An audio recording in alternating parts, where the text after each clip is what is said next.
A anatomia do sistema digestório dos ruminantes, ela tem 3 principais funções, que é a digestão, a absorção e a excreção, né?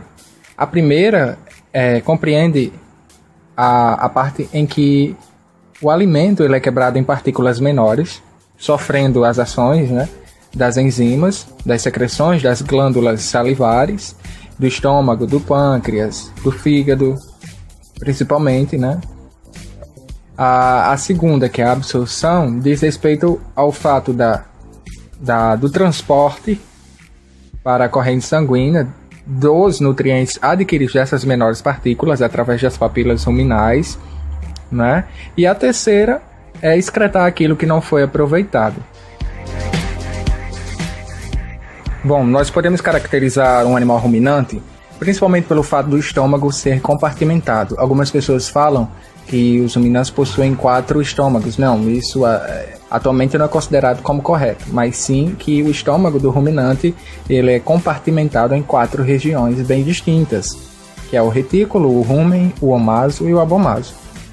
Esses 3 primeiros, o retículo, o rumen e o omaso, são chamados os pré-estômagos, porque o abomaso é considerado como o estômago verdadeiro. Mas vale salientar que o rumen é um dos principais, ou até o mais importante, porque é ali que acontece a fermentação, é realizada toda a atividade dos micro-organismos ali presentes, né?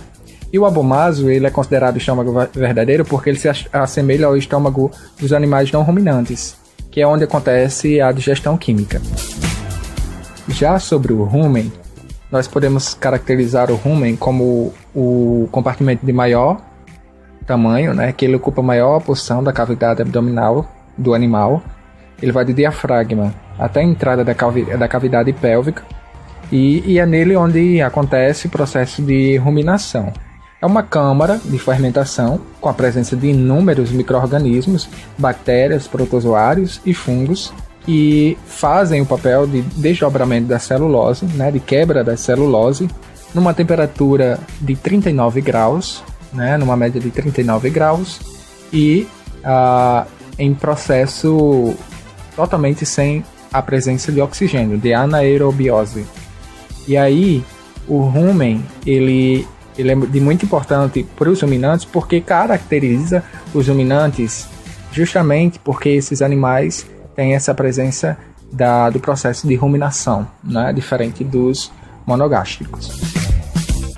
Já o retículo, ele é mais cranial, tem um formato mais arredondado, tem uma mucosa em formato de favo de mel, diferente do rumen, que era papilas cônicas, né?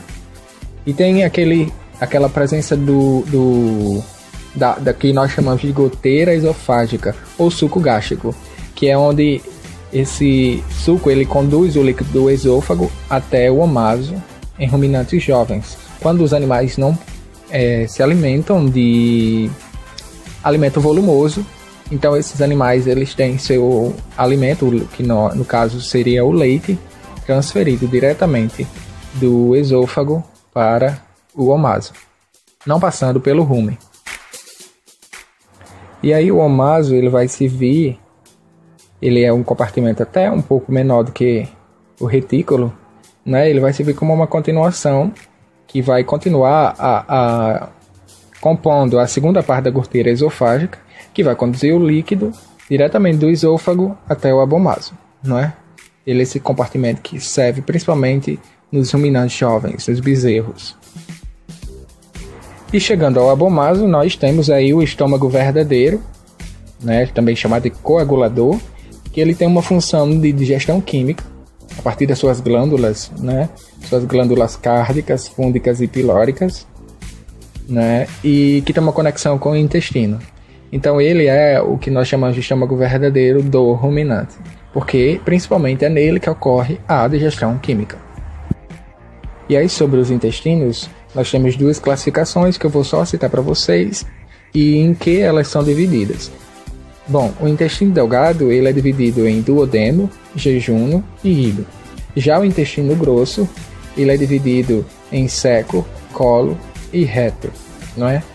Se vocês conseguirem dar uma pesquisada a mais, vocês vão ver que é coisa simples de se entender. Mas, por cima, em resumo, os intestinos são classificados e divididos dessa forma, certo? Nós temos também, na participação da digestão dos ruminantes, duas glândulas importantíssimas, que são o fígado e o pâncreas, mas que eu não vou adentrar aqui, porque vocês podem dar uma pesquisada, você pode dar uma pesquisada, que dá para entender bem qual o processo, que se formos ver, é basicamente de secreção de enzimas, de secreções que vão participar do processo de digestão química lá no intestino, né? Então, se vocês derem uma pesquisada, vocês vão ver direitinho, para que o vídeo não se estenda mais ainda, né? Que já tem se estendido um pouco. Então, pessoal, de forma bem resumida, isso se compõe o sistema digestório dos ruminantes. Claro, eu não adentrei aqui sobre a digestão propriamente dita, porque isso vai ser assunto para outros vídeos. Mas tudo que você precisa saber sobre o sistema digestório de ruminantes, você conseguiu dar uma lida, uma absorvida por aqui, certo? Espero que tenham gostado. Deixe seu like, compartilhe aí com seus amigos de faculdade, que eu sei que sofrem um pouco, né? Deixa aqui o feedback também nos comentários, para saber se vocês gostaram. E é isso. Até o próximo vídeo.